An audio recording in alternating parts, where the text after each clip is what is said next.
কথায় কথায় যমুনা ঘেরাও এ যেন দাবি আদায়ের মহা উৎসব। এক পক্ষ সরে তো আরেক পক্ষ বসে পড়ে। সব মিলিয়ে প্রধান উপদেষ্টার বাসভবন এলাকা যেন পরিণত হয়েছে দাবি আদায়ের আতুর ঘরে। ভঙ্গুর বাংলাদেশের হাল নিজের কাঁধে তুলে যেন মহা বিপদে পড়েছেন প্রফেসর ইউনূস। তাই তো পদত্যাগের কথা ভাবছেন তিনি। প্রধান উপদেষ্টার সরে যাওয়ার গোপন সিদ্ধান্ত অবশ্য বেশিক্ষণ গোপন থাকেনি। গতকাল বিকেলে বিএনপি মহাসচিব মির্জা ফখরুল ইসলাম আলমগীর আন্দোলনরত ইশরাক সমর্থকদের দ্রুত প্রধান উপদেষ্টার বাসভবন ছাড়তে অনুরোধ করার পর থেকে ধারণা করা হচ্ছিল কিছু একটা হয়েছে। এর কয়েক ঘন্টার মধ্যেই প্রকৃত ঘটনা প্রকাশ্যে আনলেন এনসিপির আহ্বায়ক নাহিদ ইসলাম। বিভিন্ন মাধ্যমে পদত্যাগের গুঞ্জন শুনে প্রধান উপদেষ্টার সঙ্গে সাক্ষাৎ করতে গতকাল সন্ধ্যায় তার বাসভবন যমুনায় যান নাহিদ ইসলাম। সাক্ষাৎ শেষে এনসিপির নেতা জানান, প্রধান উপদেষ্টা বর্তমান রাজনৈতিক অস্থিরতায় তার দায়িত্ব পালন করা সম্ভব হবে না বলে আশঙ্কা প্রকাশ করেছেন। তিনি আরও জানান, সরকার প্রধান হিসেবে তিনি যেহেতু দায়িত্ব পালন করতে পারছেন না, তাই তিনি পদত্যাগের কথা ভাবছেন।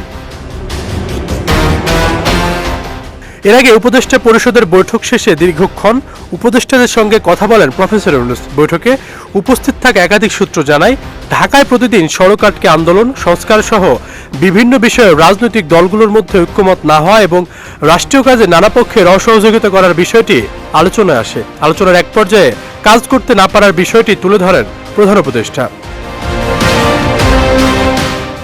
উপদেষ্টা পরিষদের এই আলোচনায় উপস্থিত থাকা সূত্রগুলো জানায়, এক পর্যায়ে প্রধান উপদেষ্টা তাদের বলেন তারা যেন আরেকটি অন্তর্বর্তীকালীন সরকার গঠন করে, কারণ তিনি চলে যেতে চান।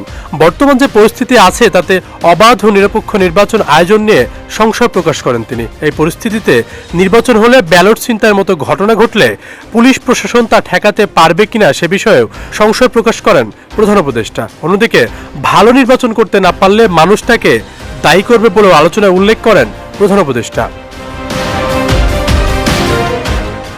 বৈঠক সূত্রে জানায়, বিভিন্ন পক্ষের অসহযোগিতা করার বিষয়টি জাতির উদ্দেশ্যে ভাষণের মাধ্যমে তুলে ধরার কথা বলেন প্রধান উপদেষ্টা। এক পর্যায়ে তার ভাষণের একটি খসড়াও তৈরি করা হয়, তবে শেষ পর্যন্ত ভাষণের বিষয়ে সিদ্ধান্ত হয়নি। এ বিষয়ে পরে আবারও আলোচনা হওয়ার সম্ভাবনা রয়েছে। এদিকে রাজনৈতিক পরিস্থিতি উত্তপ্ত হয়ে ওঠায় প্রধান উপদেষ্টাকে সর্বদলীয় বৈঠক ডাকার আহ্বান জানিয়েছেন জামায়াতে ইসলামী। দলটির আমির ডাক্তার শফিকুর রহমান কেন্দ্রীয় নির্বাহী পরিষদের এক বৈঠকে এই আহ্বান জানান। দৈনিক বাংলাদেশ মিডিয়া, সত্যের সন্ধানে সারাক্ষণ।